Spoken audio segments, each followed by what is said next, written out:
So yes, Jonathan Shepard is my name.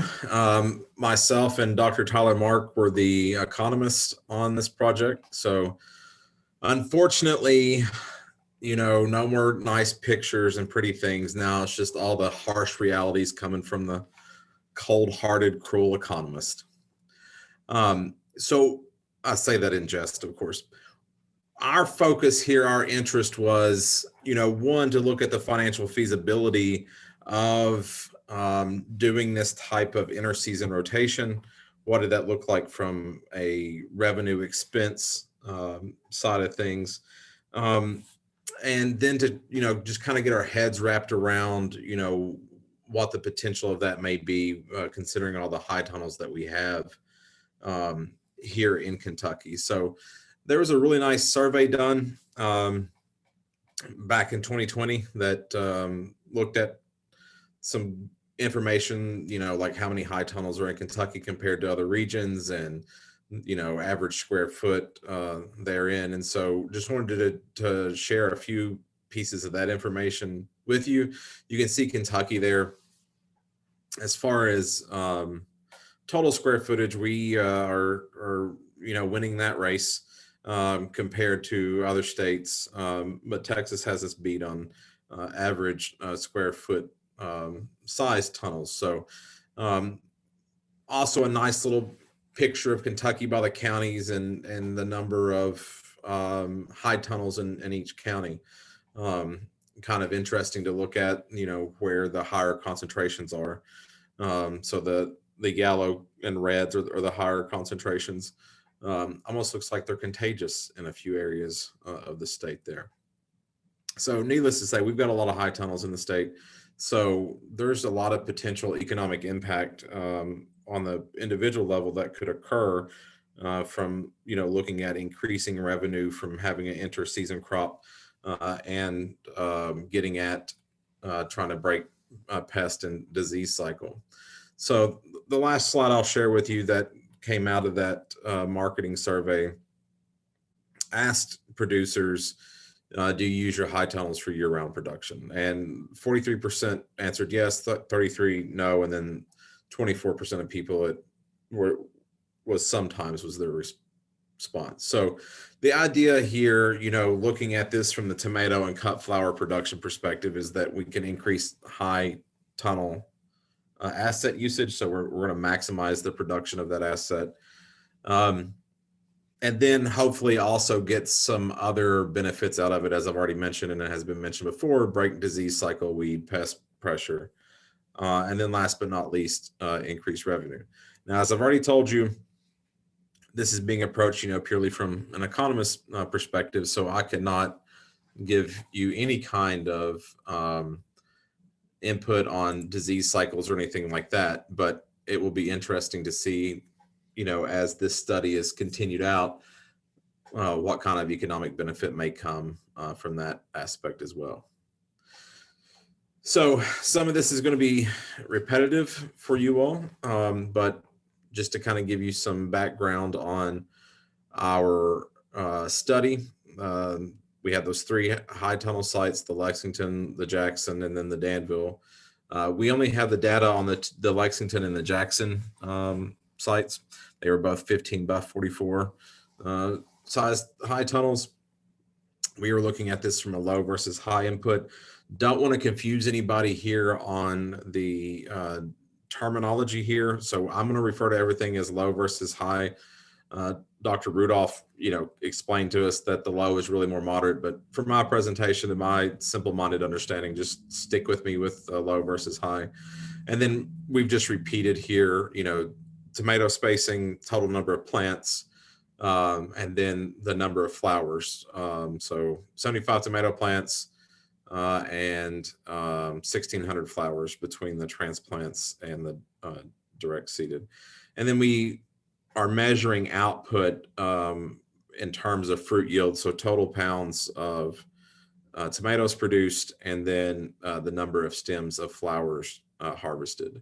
And Dr. Rudolph has already given, really good descriptions on what was considered marketable and not, and the same thing on the number of stems that were considered marketable.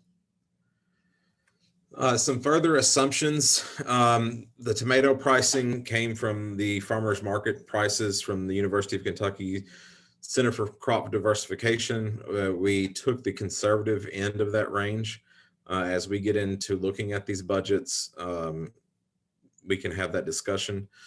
Flour pricing, which is more, the data is thinner in that area, actually came from the Michigan Flour Farm 2021 retail price list, which we provided the reference there for you as well.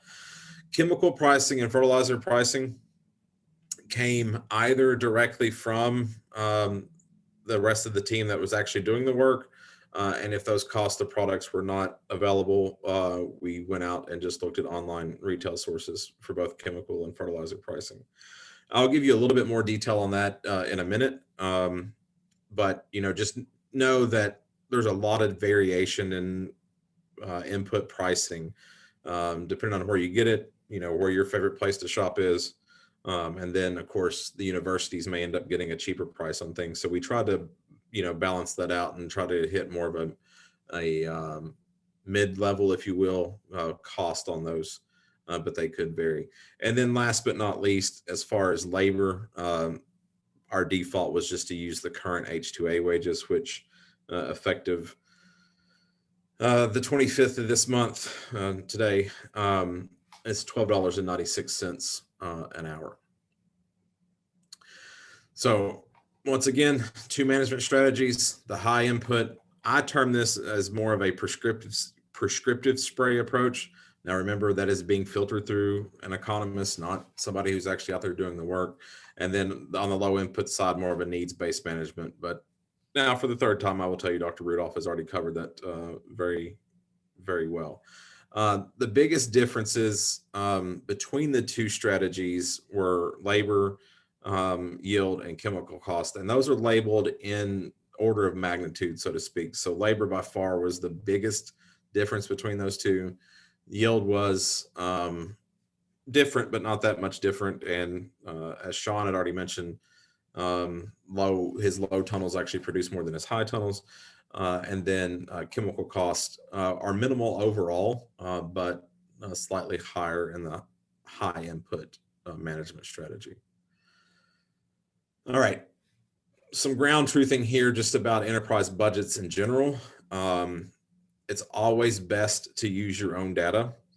It's always ill-advised just to take some institutions' enterprise budget and assume that that is going to be accurate for your operation. So when you're thinking through this, think about it from what your actual costs are and what your revenues are, because revenues are going to vary significantly depending on what market you're in, if you're doing auction versus farmers market. And then even within farmers markets throughout the state, there's quite a bit of variation in what is kind of the going price for tomatoes. And then we could complicate it even further, if we're getting into heirloom varieties or things like that, or products that have more attributes, then that's going to change that revenue structure as well. I already said it, but it's worth repeating. Input prices vary depending on source. So I encourage everybody to use the tool that we have developed here, kind of just to provoke thoughtfulness on their part. So look through the line items and the revenue on the revenue side and the expense side, and think about what are the main contributors to revenue and expenses, and not focus so much on the numbers that are here and think that they directly relate to your own operation. And last but not least, make sure that you do adjust these for your own operation, because your cost and revenues are very much likely going to be different. All right, so I'm going to start by just showing you the budgets and pointing out some different things, some areas that focus needs to be put on. But before I say that and get into this, just want to say, it's easy from my perspective because I had all the data given to me, right? I wasn't out there messing with, that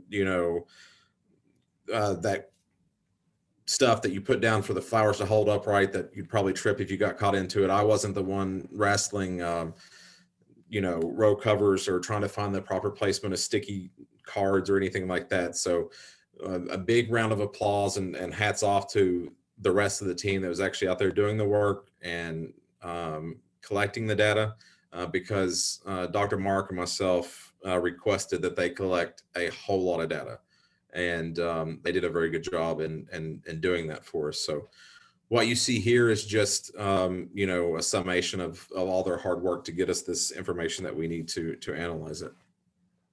So we're going to start with the high input revenue side, and most specifically, no surprise here, but marketable pounds and price are going to be your revenue drivers on the tomato side. And I point that out just to say that this price is on that conservative side. So think about what this looks like for your operation on average. Is 250 reasonable? Are you closer to 3 or 350? Are you lower than that?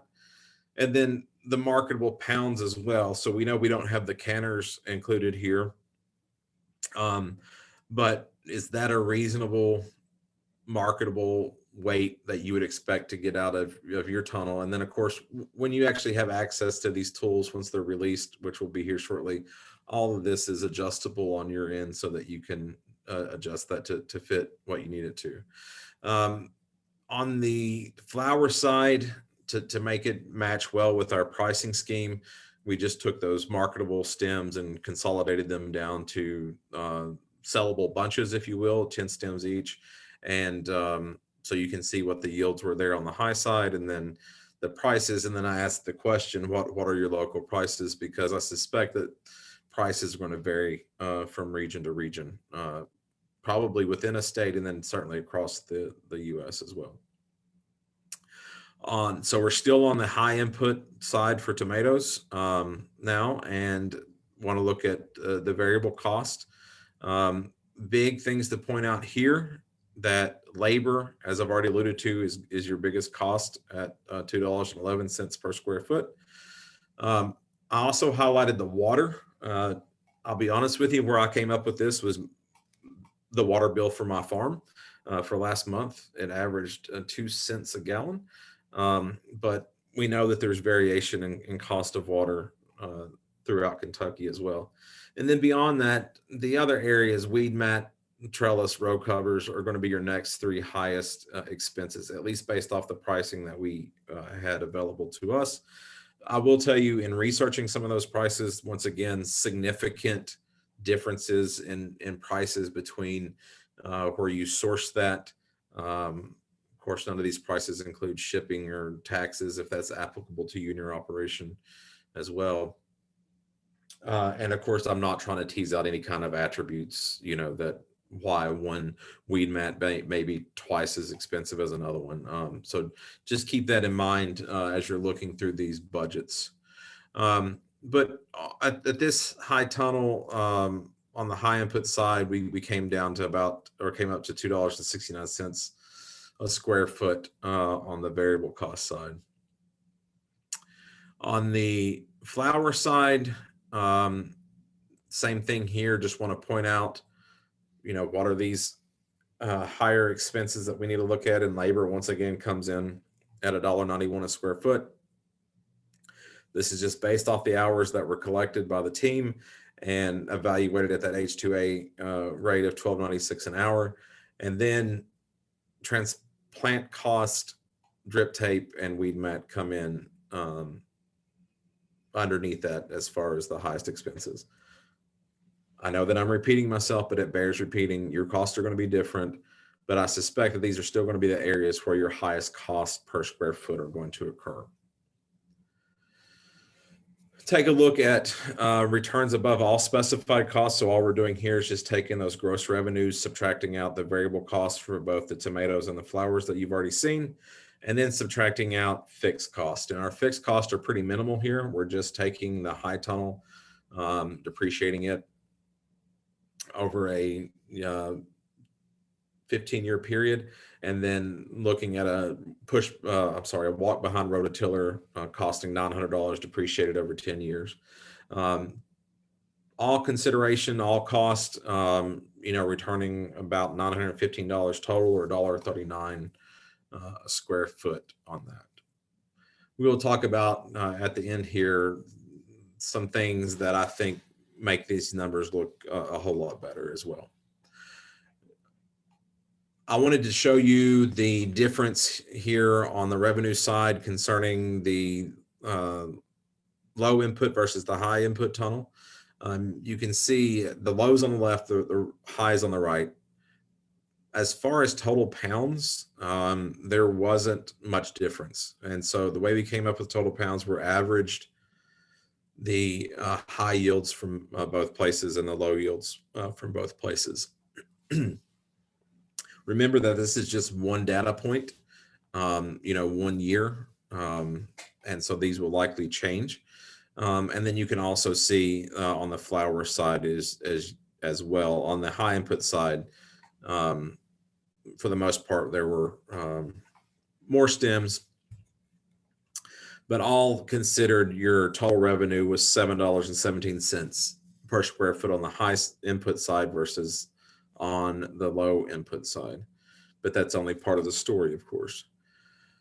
If we look at the difference in the cost structure, the biggest areas there, once again, was labor and chemicals. Labor was $1.94 a square foot on the low side versus $2.11 a square foot on the high side for the tomatoes. And then on the cut flowers, it was $1.81 on the low versus $1.91 on the high. So more discrepancy between the two management systems on tomato labor versus the cut flower side. Chemicals, I was expecting chemicals to be a whole lot more, but actually, if you look at it on a per square foot basis, rounded to the tenths place, there is no noticeable difference, but the difference there is very, very minimal. And then I just wanted to show you returns above all specified costs, both for the high management and the low management. So $1.55 a square foot versus $1.39 a square foot. So not drastic differences here overall between the two systems. We've also included sensitivity tables. I've chosen to show you it on the per square foot basis. There's also sensitivity tables on the revenue side as well.